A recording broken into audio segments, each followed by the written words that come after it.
Packing ചെയ്യാൻ ആർക്കാ ഇഷ്ടമല്ലാത്തത്? എന്നാൽ ഇന്നൊരു പാക്കിംഗ് വീഡിയോ ആയാലോ? പക്ഷെ ഉള്ള കാര്യം തുറന്നു പറയാലോ, എനിക്കത്ര പാക്ക് ചെയ്യാൻ അത്ര ഇഷ്ടമല്ല. ബിക്കോസ് അതിന് കുറേ ടൈമും വേണം, ക്ഷമയും വേണം. എന്നാൽ ഈ ക്രിസ്മസ് ട്രീയും ക്രിസ്മസ് കൂടൊക്കെ പാക്ക് ചെയ്യുന്ന രണ്ടുപേരെ കണ്ടോ? ഇവർക്ക് ഏറ്റവും ഇഷ്ടം പാക്ക് ചെയ്യാനാണ്. അത് ഇങ്ങനത്തെ ചറവറ ഐറ്റംസ്. ഏറെക്കുറെ മിക്ക വീടുകളുടെ അവസ്ഥ ഇതൊക്കെ തന്നെയാണ്. എടുത്തു വെക്കാൻ ധൃതി കാണിച്ചവരൊന്നും പാക്കിങ്ങിന് കൂടെ ഉണ്ടാവില്ല. എന്നെ പോലെ തന്നെ.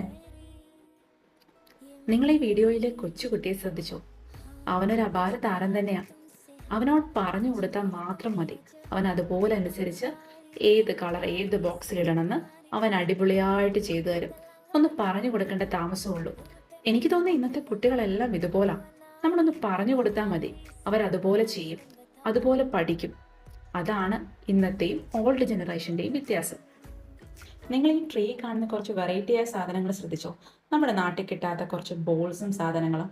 അത് ആക്ച്വലി നമുക്ക് കിട്ടിയത് ഖത്തറിൽ നിന്നാണ്. എൻ്റെ ചേട്ടൻ ഖത്തറിൽ നിന്ന് കൊണ്ടുവന്നതാണ്. അത് ഭയങ്കര ക്വാളിറ്റി ഉള്ളതാണ്. അതുപോലെ നമ്മൾ ലൈറ്റ് അറേഞ്ച്മെൻറ്റ് നടത്തുമ്പോൾ കൂടുതൽ കാണാൻ ഭംഗി അതുമാണ്. പിന്നെ ഈ താഴെ ഭാഗത്തൊക്കെ ഞങ്ങൾ ഒരുപാട് ലൈറ്റ് അറേഞ്ച്മെൻറ്റ് നടത്തിയായിരുന്നു. പകലായതുകൊണ്ട് അതിൻ്റെ ഭംഗി അത്രയും കാണാൻ പറ്റുന്നില്ലെന്നേ ഉള്ളൂ. പക്ഷേ നൈറ്റിൽ അത് നല്ല ഭംഗിയായിരുന്നു. എനിവേ, ഇനി കാര്യത്തിലോട്ട് കിടക്കാം. ഞാൻ ഓൾറെഡി പറഞ്ഞായിരുന്നു പാക്കിംഗ് അത്ര എളുപ്പമല്ലെന്ന്. പിന്നെ പാർട്സ് ആക്കാനുള്ള ഓപ്ഷൻ ഉള്ളതുകൊണ്ട് നമുക്കത് കുറച്ചുകൂടി ഈസി ആയിട്ട് ചെയ്യാം. ഞങ്ങളിങ്ങനെ കാർഡ്ബോർഡിനകത്ത് ഓരോ സാധനങ്ങൾ തിരിച്ചാണ് പാക്ക് ചെയ്തത്. പാക്കിങ്ങിലെ മുഖ്യനാണ് ഈ കൊച്ചുകുട്ടി. ഞാൻ ഓൾറെഡി ഇവനെക്കുറിച്ചും പറഞ്ഞിട്ടുള്ളതാണ്. നമ്മൾ കുറച്ച് സമയം അവരുടെ കൂടെ ചെലവിട്ടു എന്ന് വിചാരിച്ച് നമുക്കൊന്നും നഷ്ടപ്പെടാനില്ല. നമ്മുടെ ഒന്നും മാറ്റിവെക്കേണ്ടതുമില്ല. നമുക്ക് ഒരുപാട് പഠിക്കാൻ പറ്റും. എനിക്ക് തോന്നുന്നത് അത് ഭാവിയിൽ നമുക്ക് ഒരുപാട് യൂസ്ഫുൾ ആയിരിക്കും. അല്ലെങ്കിലും കൊച്ചുകുട്ടികളുടെ കാര്യങ്ങൾ നമ്മൾ പഠിച്ചാലേ ഉള്ളൂ അവരുടെ കൂടെ നമുക്ക് പിടിച്ചു നിൽക്കാൻ പറ്റത്തുള്ളൂ. അല്ലെങ്കിൽ ഒരു കാലത്ത് നമ്മൾ പിന്തള്ളപ്പെടും. എൻ്റെയൊക്കെ ചെറുപ്പത്തിൽ എന്തെങ്കിലും എടുത്തു വെക്കും മോളേന്ന് എൻ്റെ മമ്മി വല്ലതും പറഞ്ഞു കഴിഞ്ഞാൽ ഞാൻ അപ്പോഴേ അവിടെ നിന്ന് എസ്കേപ്പ് ആവും.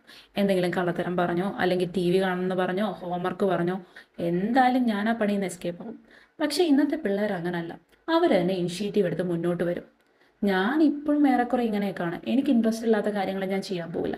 പക്ഷേ ഇൻട്രസ്റ്റ് ഉള്ളതാണെങ്കിൽ അതിനുവേണ്ടി എത്ര എഫേർട്ട് വേണേലും എടുക്കും. അപ്പോൾ നമ്മുടെ പാക്കിംഗ് ഏറെക്കുറെ തീരാറായിട്ടുണ്ട്. നമുക്ക് ട്രീ അയച്ച് പാക്ക് ചെയ്യും. അതാണല്ലോ ലാസ്റ്റത്തെ പരിപാടി എന്ന് പറയുന്നത്. അങ്ങനെ നമ്മൾ ഓരോ പാക്കറ്റാക്കി എല്ലാം സെറ്റ് ചെയ്ത് വെച്ചു.